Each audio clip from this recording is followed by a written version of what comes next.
On a warm August night in 1977, the world turned its gaze skyward. The air in Columbus, Ohio hummed with anticipation and the gentle whir of computers inside the Ohio State University Radio Observatory, affectionately called the Big Ear. The observatory, a vast angular structure of steel and wire, loomed over the flat landscape like a silent sentinel, endlessly patient. Its mission was audacious: to listen for the faintest whispers from the cosmos, to eavesdrop on the universe in the hopes of finding voices not our own. Within the control room, Jerry R. Amon sat hunched over printouts, a man both methodical and quietly hopeful.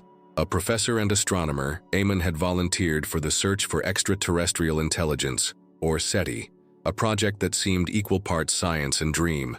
Night after night, he and his colleagues sifted through endless streams of data, scouring for anomalies, anything that might hint at intelligence beyond Earth. The Big Ear's wide aluminum panels drank in radio waves from across the sky, translating them into columns of numbers and symbols, a secret language only the patient could decipher. On the morning of August 16th, as the first pale light of dawn crept across the lab, Amon scanned the latest batch of computer printouts. The sheets were covered in a cryptic lattice of letters and numerals, each representing the intensity of radio signals at the 1420 MHz hydrogen line, a frequency universally regarded as a natural hailing channel for interstellar communication. Most of the data was mundane, unremarkable, part of the cosmic static. But suddenly, Amon's eyes caught a sequence that broke the monotony. 6 characters, a spike in the data that read 6EQUJ5. He circled it in red ink. "Wow," he scrawled in the margin. A spontaneous exclamation born of shock, curiosity, and a sense of discovery that would echo through the years. No one in the room could have imagined that this unassuming annotation would become the very name of the most enigmatic signal in the annals of SETI, the WOW signal. This fleeting burst of radio energy, lasting a mere 72 seconds, would ignite decades of debate, speculation, and wonder. In those 6 characters lay a mystery that has, to this day, resisted every effort to be unraveled, a cosmic riddle that lingers, like an unfinished sentence, at the boundary between the known and the unknown. The 1970s were an era of both scientific optimism and existential questioning. Humanity had just set foot on the moon, our machines probing the surfaces of Mars and Venus.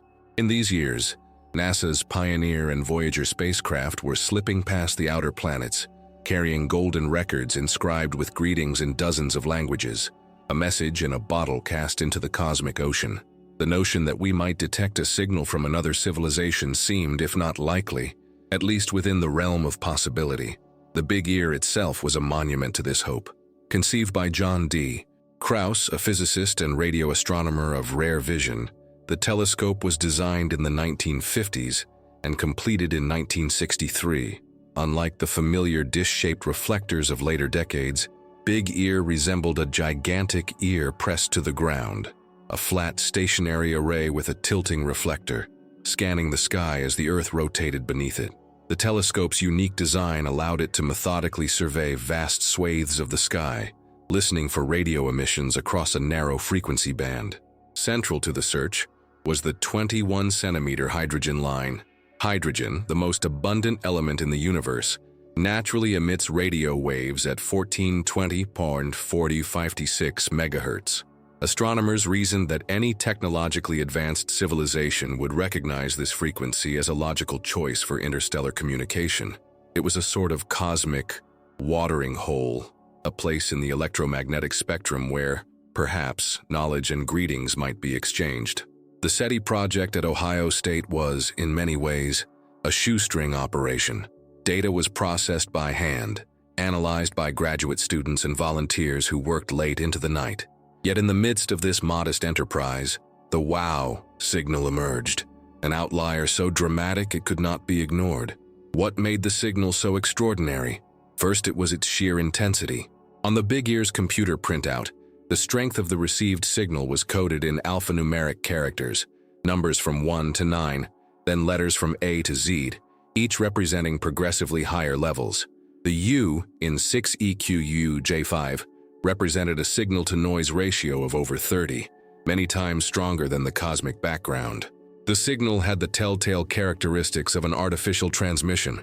It was narrowband, concentrated into a tight sliver of frequency, far narrower than what any known natural source could produce. The signal also matched what one would expect from a distant, fixed point in the sky. As the Big Ear's beam swept across the heavens, the signal rose, peaked, and faded in a smooth, symmetrical curve, a signature consistent with the Earth's rotation, carrying the telescope's focus past a stationary source. There was no hint of terrestrial interference, no evidence of a passing satellite, no known spacecraft or astronomical object to explain the anomaly.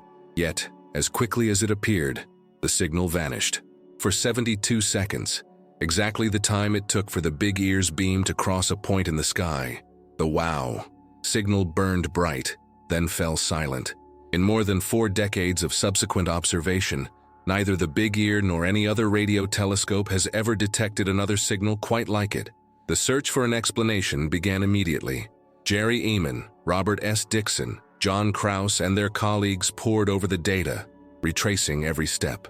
They considered and eliminated every conceivable source of interference: military satellites, aircraft, terrestrial transmitters, even passing meteorites. The location in the sky just south of the constellation Sagittarius, near the galactic center, was surveyed again and again, but to no avail. The signal refused to repeat, to reveal itself, to offer any further clues. Speculation flourished. Was this the long-awaited sign of extraterrestrial intelligence? A deliberate beacon perhaps aimed at our world? Or was it a freak occurrence, a glitch, a cosmic coincidence? The scientific community was divided.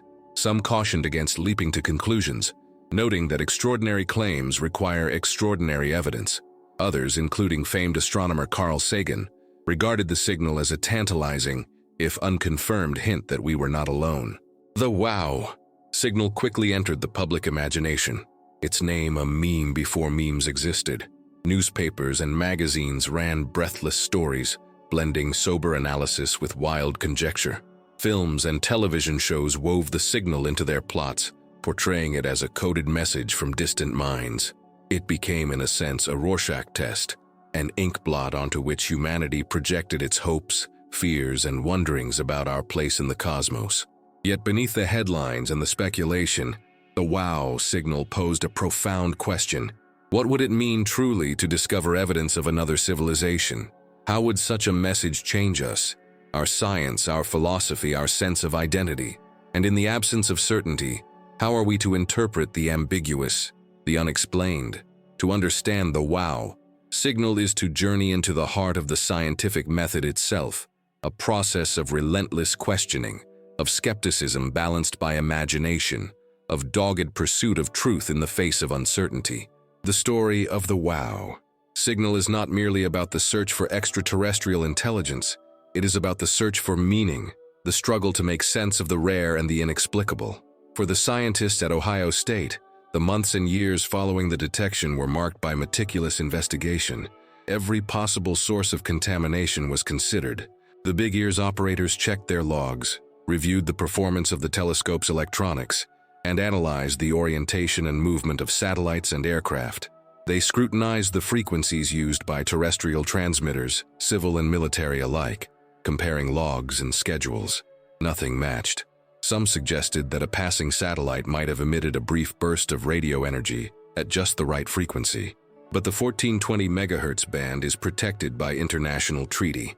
No civilian or military transmitters are allowed to operate at or near this frequency, precisely to safeguard astronomical observations.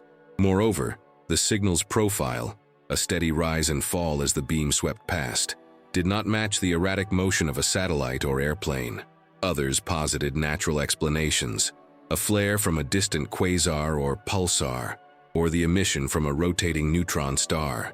But such objects typically produce broadband emissions, not the razor-thin monochromatic spike observed in the WOW signal.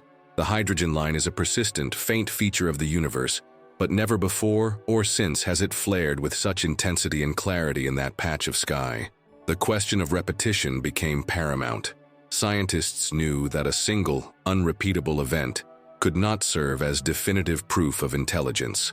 The hallmark of science is repeatability, the ability to verify, to reproduce, to test, In the years that followed, the Big Ear and other observatories around the world repeatedly scanned the coordinates of the WOW signal. They listened in the quiet hours of the night, searching for any echo, any recurrence, any sign that the anomaly was more than a fleeting accident. But the cosmos remained silent. This silence was not without precedent. In the annals of scientific discovery, many phenomena have appeared, tantalized, and then slipped away. The Lorimer burst, for example, an intense, millisecond radio pulse detected in 2007, kindled hopes of a new class of cosmic events, only to be later explained as a terrestrial interference. The story of the WOW signal is in some ways a parable of scientific humility, the recognition that not every mystery yields to inquiry, and that sometimes the universe offers more questions than answers. Yet, the search did not end. In the 1980s and 1990s, as technology advanced, new generations of radio telescopes took up the hunt. The Very Large Array in New Mexico, the Arecibo Observatory in Puerto Rico, and the Parkes Observatory in Australia all scanned the sky for narrow-band signals at the hydrogen frequency. The SETI Institute, founded in 1984 by astronomer Jill Tarter and others, launched Project Phoenix, a systematic search for extraterrestrial signals using the world's most sensitive radio telescopes. The Allen Telescope Array, funded by Microsoft co-founder Paul Allen, brought a new level of automation and sensitivity to the search. None found a signal quite like the one Eamon had circled in red. Over the decades, alternative hypotheses have waxed and waned. Some researchers speculated about the possibility of interstellar comets, whose clouds of hydrogen might emit radio waves at the right frequency as they passed through the solar system. In 2017, Antonio Paris of St. Petersburg College suggested that two comets, 266P Christensen and P2008Y2 Gibbs, were passing through the region of the sky at the time of the WOW signal. Using radio telescopes, Paris found that comets can indeed emit at the hydrogen line, though the intensity and spectral purity of the WOW signal still seemed too high to be explained by this mechanism alone. The debate continues, with some astronomers skeptical of the comet hypothesis, noting that subsequent observations of the comets did not reproduce the signal's extraordinary characteristics. Others turn to the realm of speculation. Could the WOW signal have been a deliberate transmission from an alien probe or beacon? If so, why only once? Was it a ping, a test message, a brief flash sent in our direction by accident or design? The logic of interstellar communication, as theorized by pioneers like Frank Drake and Philip Morrison, suggests that any civilization attempting to make contact would repeat its message to maximize the chance of detection. The one-off nature of the WOW signal thus remains a puzzle.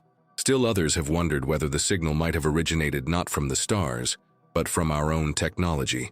A secret military transmission, a reflection from space debris, a quirk of electronics. But years of investigation have failed to uncover any plausible source. The WOW signal stands, therefore, at a crossroads between possibility and enigma. It is, in the words of physicist Paul Davies, a needle in a haystack that may or may not be the real thing. In this ambiguity lies a deeper resonance, a reflection of our own longing for connection. The search for extraterrestrial intelligence is, at its core, a search for kinship in the vastness. It is a yearning to know that we are not alone, that the universe is not indifferent, that somewhere across the light years, minds share our curiosity, our wonder, our hunger for meaning. This yearning has driven the evolution of SETI from its humble beginnings to the sophisticated data-driven enterprise of today. In the decades since the WOW signal, advances in computing, signal processing, and machine learning have transformed the search. Modern SETI programs now scan billions of frequency channels simultaneously, analyzing petabytes of data in real time. Algorithms sift through the cosmic static, flagging anomalies for human inspection. Distributed computing projects like Email Protected enlist millions of volunteers worldwide, harnessing idle computing power to search for signals in the noise. The search has also expanded beyond radio waves. Optical SETI, pioneered by Charles Townes and others, looks for brief flashes of laser light, potential beacons sent across interstellar distances.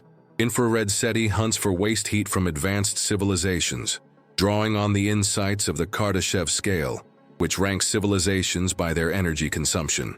The search now encompasses the entire electromagnetic spectrum, probing for any sign, however faint, of technology beyond Earth.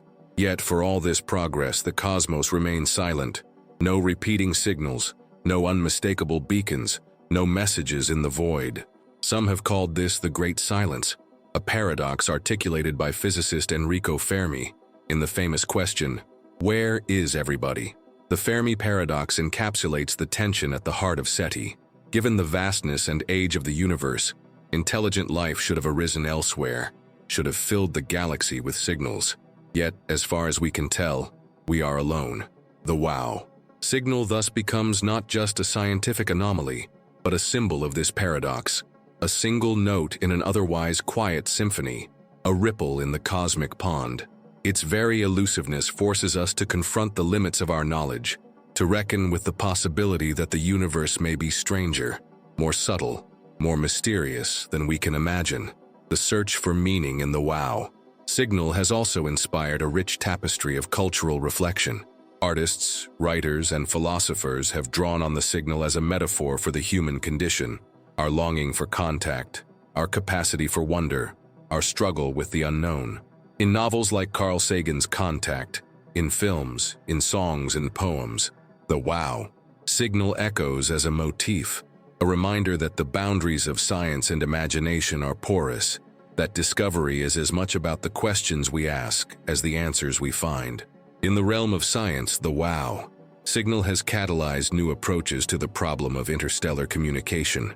Researchers like Jill Tarter, Andrew Simeon, and Douglas Vakosh have explored the design of universal messages, signals that might be comprehensible to any form of intelligence based on mathematics, physics, and the shared properties of nature. Experiments like METI, Messaging Extraterrestrial Intelligence, have sent carefully crafted signals into space, hoping to provoke a reply. The debate over whether to transmit and what to say has engaged ethicists, linguists, and policymakers, raising profound questions about the risks and responsibilities of cosmic conversation. At the same time, the wow signal has underscored the challenges of signal detection in a noisy universe. The problem is not just technical, but philosophical. How do we distinguish the artificial from the natural, the meaningful from the random? In the absence of repetition, how do we assign significance to a single, transient event? Here, the wow signal becomes a case study in epistemology, the theory of knowledge itself. For all its ambiguity, the wow signal has not faded from scientific memory. Each year, on the anniversary of its detection, astronomers and enthusiasts gather to commemorate the event, to share new theories, to marvel at the enduring mystery. The original printout, with Eamon's red ink exclamation, is preserved as a relic, a fragment of the moment when the universe seemed for 72 seconds to speak. The Big Ear itself is gone, dismantled in 1998 to make way for a golf course. Its legacy, however, endures. The search it began continues, ever more ambitious, ever more refined. In the vast data streams of modern SETI, thousands of potential wow signals are flagged each year, most quickly explained as interference, software glitches, or known astronomical sources. Yet the possibility remains, the hope that one day a signal will repeat, will persist, will bear the unmistakable hallmarks of intelligence. The wow signal thus stands as both a challenge and an invitation. It is a testament to the power of curiosity, to the willingness to confront the unknown, to the resilience of the scientific spirit. It reminds us that science is not merely a collection of facts, but a journey, a quest to make sense of a universe at once indifferent and enchanted. In the decades since 1977, the field of SETI has grown more sophisticated, more interdisciplinary, more global. New telescopes such as China's 500-meter aperture spherical telescope, FAST, and South Africa's Meerkat Array have joined the search. Breakthrough. Listen, a $100 million initiative funded by Yuri Milner has brought unprecedented resources to bear, scanning millions of stars across the radio and optical spectrum. Machine learning and artificial intelligence now comb through the data, seeking patterns invisible to the human eye. Yet for all this progress, the central mystery persists. The wow signal remains a singular event, an unresolved chord in the music of the cosmos. Its meaning is as elusive as ever, its implications as profound. For those who have dedicated their lives to the search, the signal is a source of both frustration and inspiration. It is a reminder that the universe is vast beyond comprehension, that our instruments are but crude extensions of our senses, that certainty is always provisional. For every answer, a dozen new questions arise. For every discovery, a deeper mystery. Yet the search endures. Night after night, telescopes turn their gaze to the stars, listening for the faintest hint of company. Scientists, engineers, and dreamers labor in the quiet hours, parsing the data, refining the algorithms, imagining what might be. The search for extraterrestrial intelligence is, in the end, an act of faith, not in the religious sense, but in the belief that the universe is knowable, that inquiry is worthwhile, that the frontiers of knowledge are meant to be explored. The wow signal is more than a technical anomaly. It is a talisman of curiosity, a symbol of our restless quest to understand the cosmos.